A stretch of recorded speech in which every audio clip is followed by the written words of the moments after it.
My name is Everett Langford.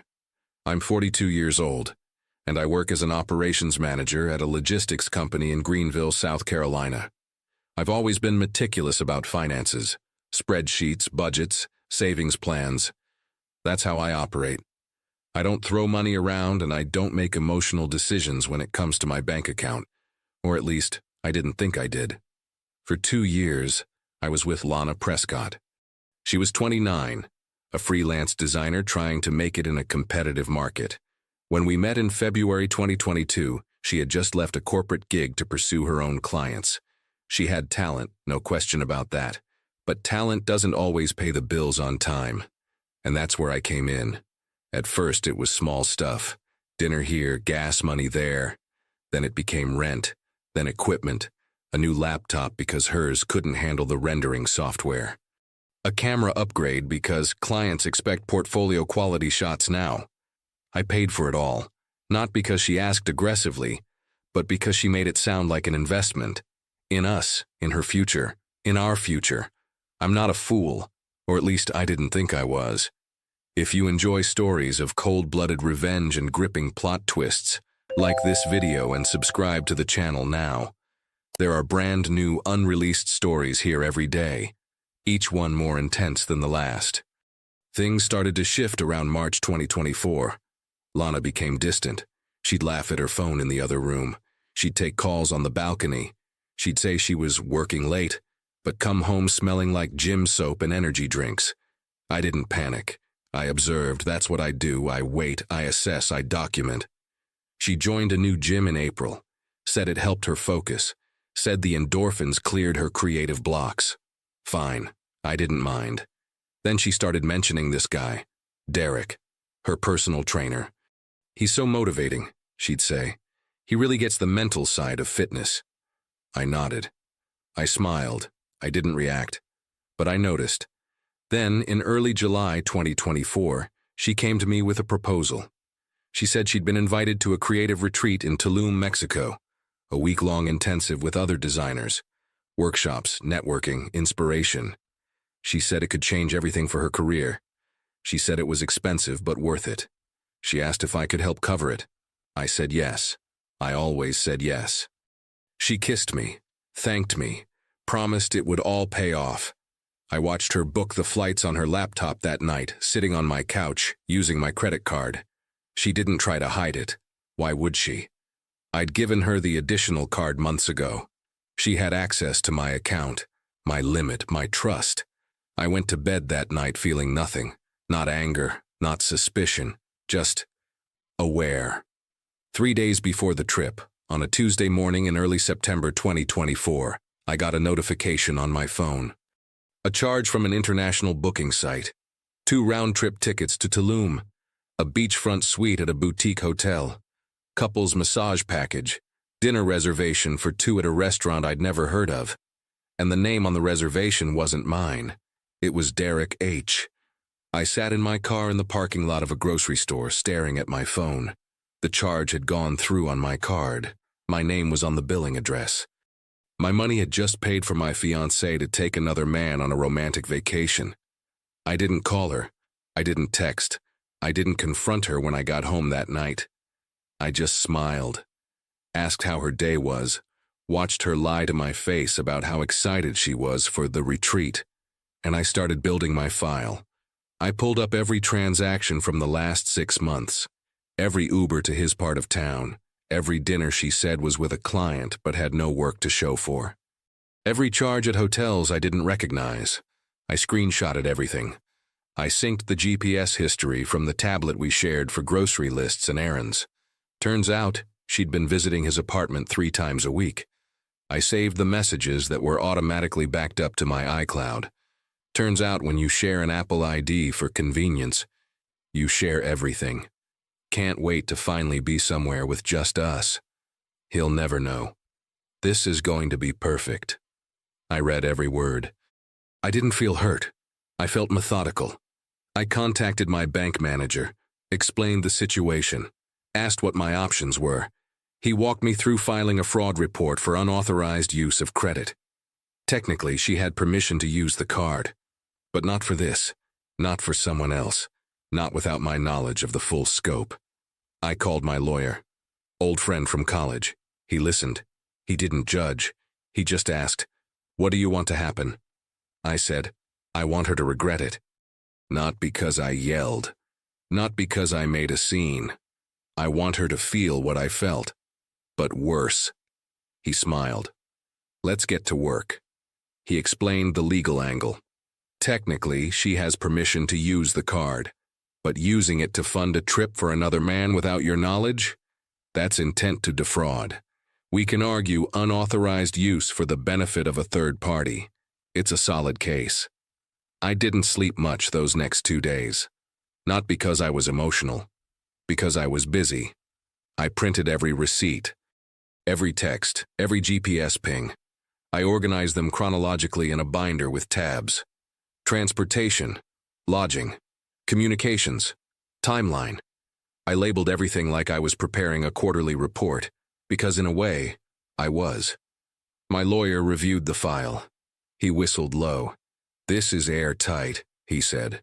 "You've got unauthorized use, intent to defraud, and documentation that would make a forensic accountant weep with joy."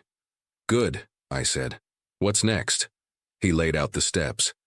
File the fraud report with the bank. Let them flag the account activity. Notify the credit card company of disputed charges. And here's the key part. Wait until they're already in Mexico. That way, the block happens in real time. No warning. No chance to fix it. "You sure about this?" he asked. I didn't hesitate. Absolutely. The day they left was a Friday in mid-September 2024. I woke up early, made coffee, checked my phone. Their flight was at 9 in the morning. I watched the charge for airport parking go through at 7:30, then the Uber to the terminal, then the overpriced breakfast burrito at the gate. She used my card for all of it. I waited until their flight was in the air. Then I called the bank. The representative was polite and efficient. I explained the situation calmly, provided the documentation, confirmed the charges. She put me on hold for 4 minutes. When she came back, her tone had shifted. Professional, but firm. "Mr. Langford, based on what you've provided, we're classifying this as unauthorized use of credit. We're freezing the card immediately and issuing a fraud alert to the associated accounts. You'll receive a follow-up email within the hour and a formal case number within 24 hours. "Thank you," I said. "Is there anything else we can assist you with today?" "No," I said. "That's everything." I hung up, sat back in my chair, took a sip of coffee. It was 10:45 in the morning. They were somewhere over the Gulf of Mexico, and their entire plan had just imploded. I called my 2 brothers, told them to come over that evening. I wanted witnesses for what came next. They didn't ask questions. They just showed up with beer and curiosity. Around 2 in the afternoon, my phone started buzzing. Unknown number. International code. Mexico. I let it ring. Then it rang again. And again. On the 4th call, I answered. Put it on speaker. My brothers and my lawyer were all sitting in my living room. "Everett?" Her voice was shaking, panicked. "Everett, something's wrong." "What's wrong?" I asked. Calm. Even. "The card isn't working. We're at the hotel and they won't let us check in. They keep saying it's declined. I don't understand. I used it this morning and it was fine." I could picture it. The marble lobby. The staff watching. Other guests glancing over. Derek standing there, useless. I said. "That's strange. Can you call the bank, please? We're standing in the lobby and they're saying if we can't pay, they're canceling the reservation." "I already called the bank," I said. There was a pause. Long, heavy. "What do you mean?" "I filed a fraud report this morning," I said. "Unauthorized use of credit. The account's been frozen pending investigation." Another pause. Then her voice dropped. "Everett, what are you doing?" "Protecting my finances," I said. "You use my card to book a trip for yourself and another man. That's fraud, Lana. That's not a gray area. That's a crime." I could hear Derek's voice in the background, muffled, confused. Then Lana again, louder now, desperate. "This is insane. "You're being insane. We can talk about this when I get back." "You are back on your own," I said. "I'm not paying for your return flight. I'm not paying for a hotel. I'm not paying for anything. You'll figure it out." "Everett, please." I hung up. My brother stared at me. One of them shook his head, grinning. "Damn, man." My lawyer nodded. That was perfect, clean, no threats, no emotion, just facts. I didn't smile. I just felt clear. She called 6 more times that night. I didn't answer. She sent texts. Long ones, apologetic ones, angry ones, pleading ones. I screenshotted every single one and added them to the file. By midnight, I got a notification that she'd booked a return flight. Last minute. Expensive. On her own credit card. The one she'd maxed out months ago and forgot about. I didn't feel bad. I felt efficient. The next day, I went to work like nothing had happened. Managed a shipment delay, reviewed contractor bids, ate lunch at my desk. My boss stopped by and asked how I was doing. I said, "Great, just staying on top of things." That evening, I started packing her things. I didn't throw them around. I didn't destroy anything. I folded her clothes, wrapped her electronics in bubble wrap, labeled the boxes with a marker. Lana Prescott, personal items. I stacked them neatly in the building's shared entry area, right next to the mailboxes. I printed a document, single page, title at the top in bold, trip summary and financial reconciliation. It listed every charge, every date, every location. The total came to $4,312. Below that, I attached a copy of the fraud report I'd filed. Below that, a formal notice of lease termination. She'd been staying with me for over a year, but her name was never on the lease. Legally, she was a guest, and guests can be asked to leave. At the bottom, I included a notice of intent to file a claim in small claims court for reimbursement of the fraudulent charges, plus interest and court fees. I slipped it into a manila envelope and placed it on top of the boxes. Then I changed the locks. She got back 2 days later on a Sunday afternoon. I wasn't home when she arrived. I was at the gym. Not her gym, a different one.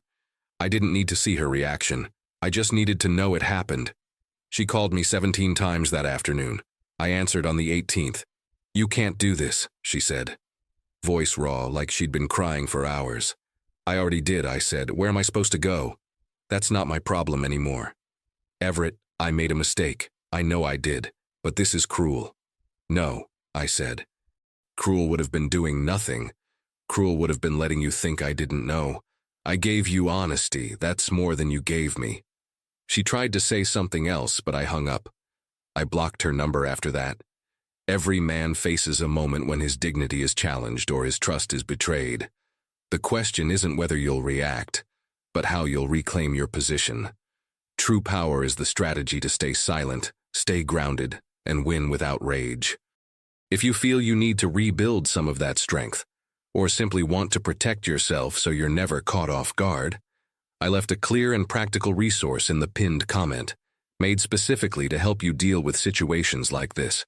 And if you're watching on TV, just point your phone's camera at the QR code that's showing on the screen to access the resource. The next week was quiet. Unnaturally quiet. I went to work. I came home. I cooked meals for one. I watched the news. Slept well.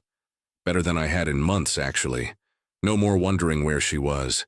No more second-guessing every late night or vague excuse. Just silence. And it felt good.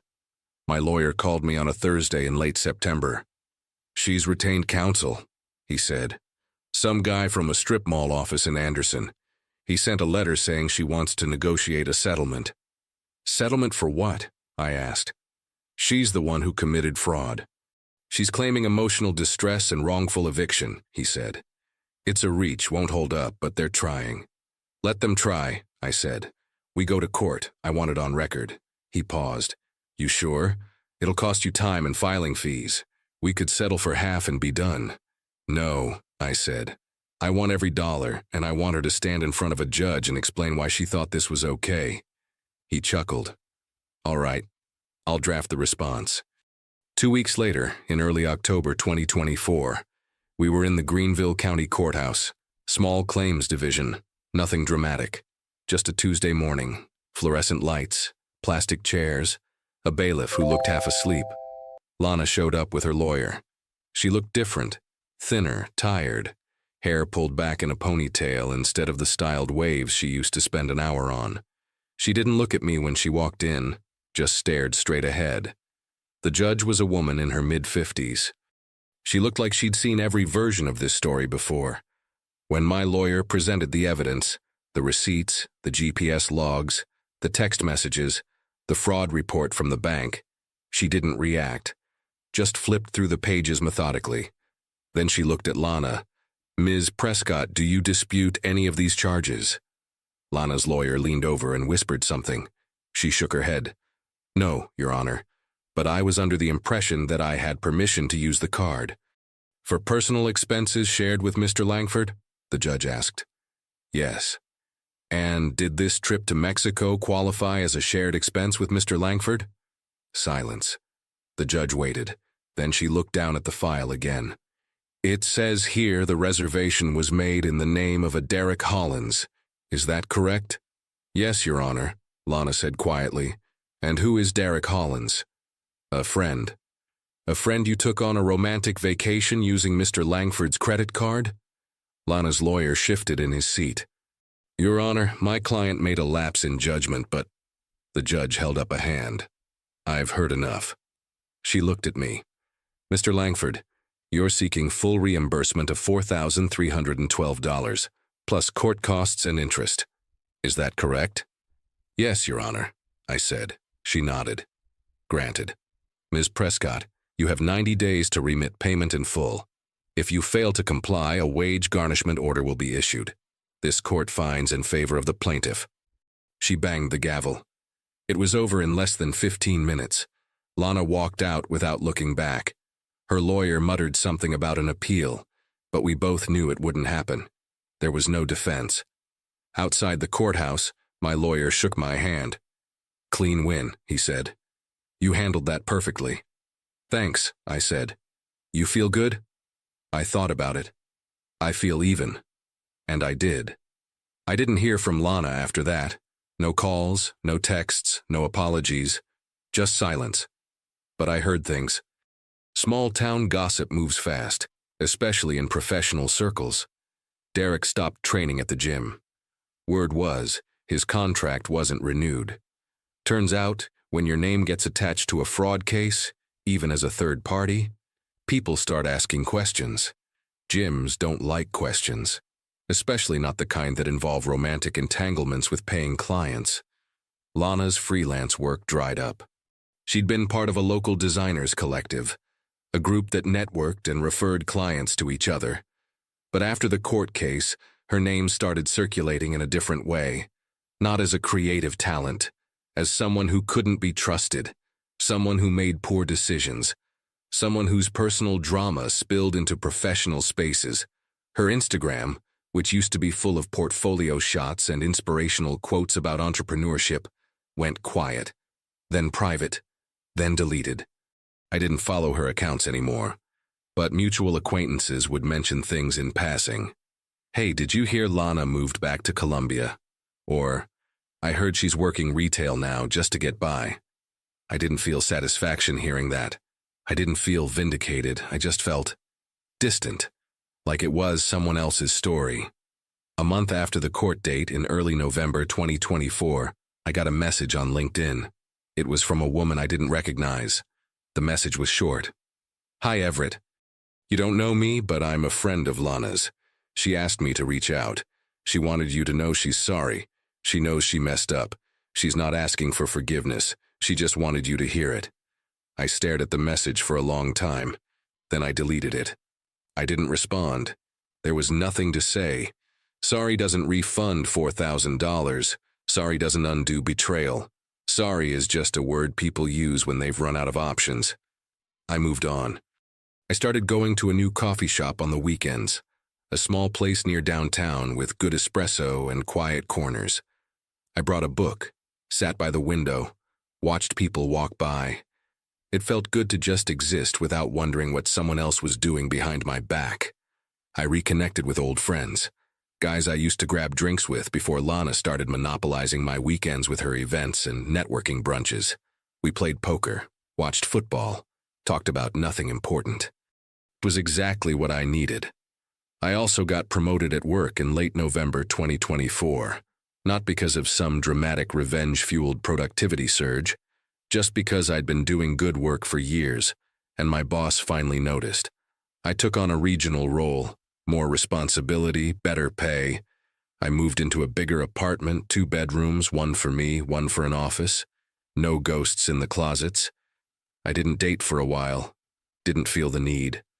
I was rebuilding something more important than a relationship. I was rebuilding trust. In myself, in my judgment, in my ability to see things clearly and act accordingly. And slowly, I did. One evening in late January 2025, I was at a work function, retirement party for a senior manager, open bar, catered food, networking. I was talking to a colleague when a woman approached. She was around my age, sharp suit, confident smile. "You're Everett, right?" she said. "I'm Rachel. I work in procurement." She looked about 38, 39, confident, grounded.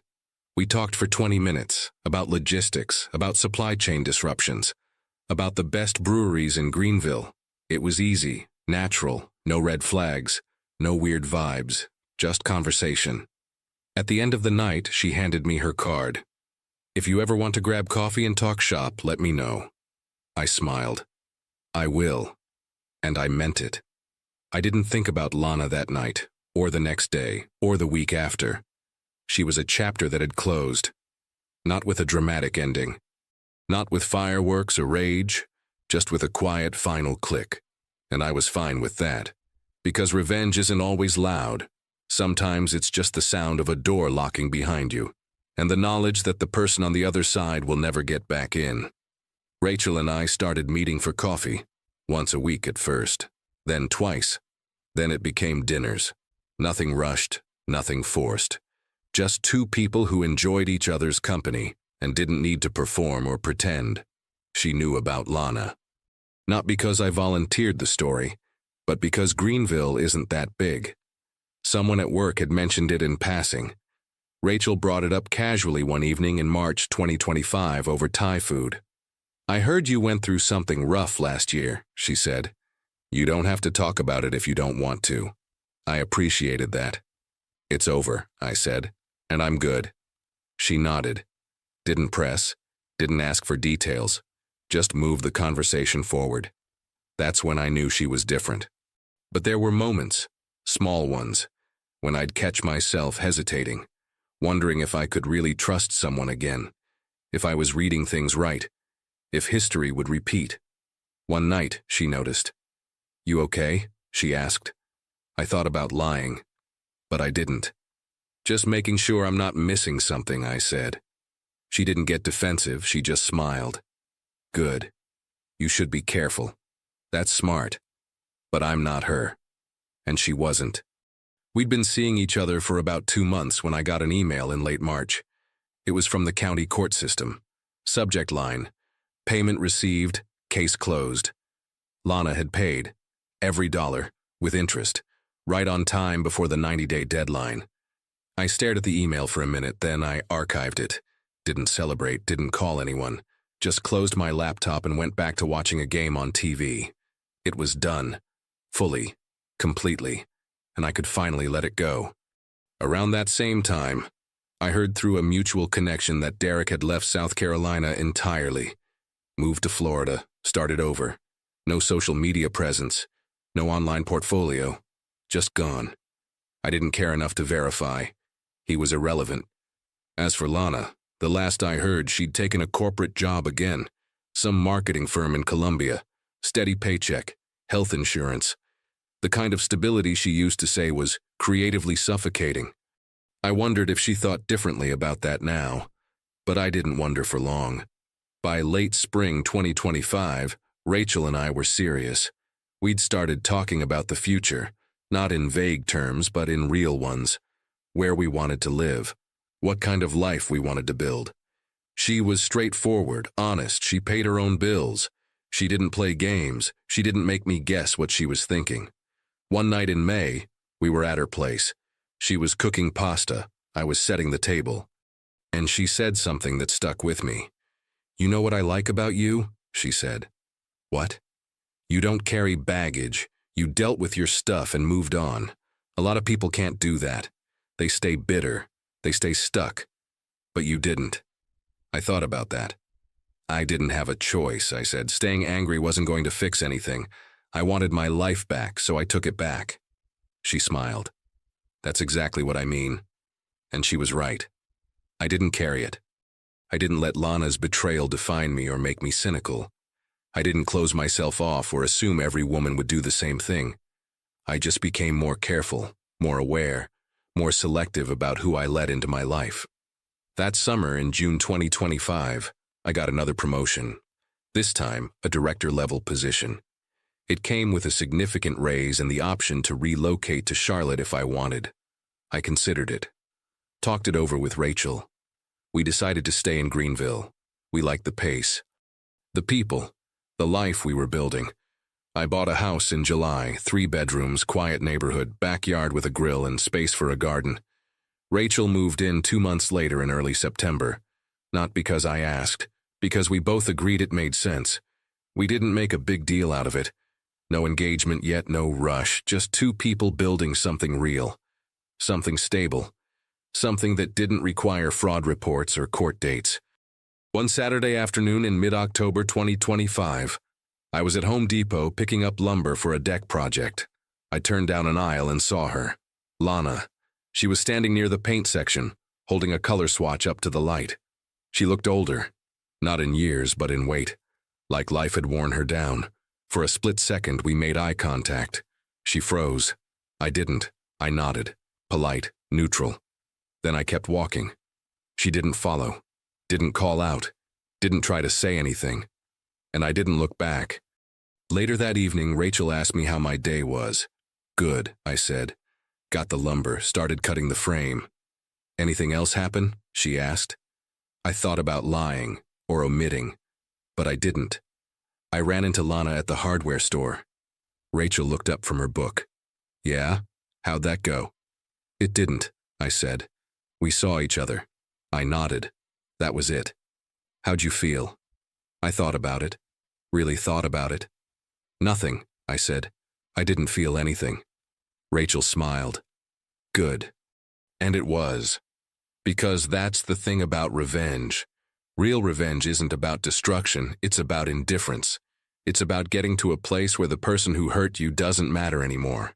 Where seeing them doesn't spike your heart rate or ruin your day. Where their presence is just nothing. I didn't destroy Lana, I didn't have to. She destroyed herself. I just made sure she paid for it. Literally. And then I moved on. I built a life she wasn't part of. A life she couldn't touch.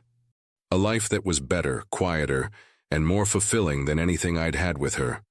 That's the victory. Not the court case, not the money, not even the satisfaction of watching her fail. The victory was waking up every morning in a home I loved, next to a woman I respected, doing work I was proud of and not thinking about Lana at all. She used to occupy so much space in my head, my time, my bank account, my emotional energy. And now, she occupied none of it. 0. I didn't have to forgive her. I didn't have to hate her. I just had to stop caring. And I did. People ask me sometimes if I regret how I handled it, if I think I was too harsh, if I should have given her a second chance. And my answer is always the same. No. Because betrayal isn't a mistake, it's a choice. She chose to lie. She chose to use my money. She chose to disrespect me in the most calculated way possible. And I chose not to tolerate it. I didn't yell. I didn't break things. I didn't make a scene. I just documented the facts, followed the law, and let the consequences play out naturally. That's not cruelty. That's accountability. And accountability doesn't apologize. I never heard from Lana again. And I never went looking. Because the best revenge isn't making someone suffer. It's making them irrelevant. And that's exactly what I did. If you enjoyed this story, like this video, and leave a comment sharing your thoughts. If you're not subscribed to the channel yet, please subscribe and turn on notifications to get stories like this. Thanks for watching, and see you in the next one.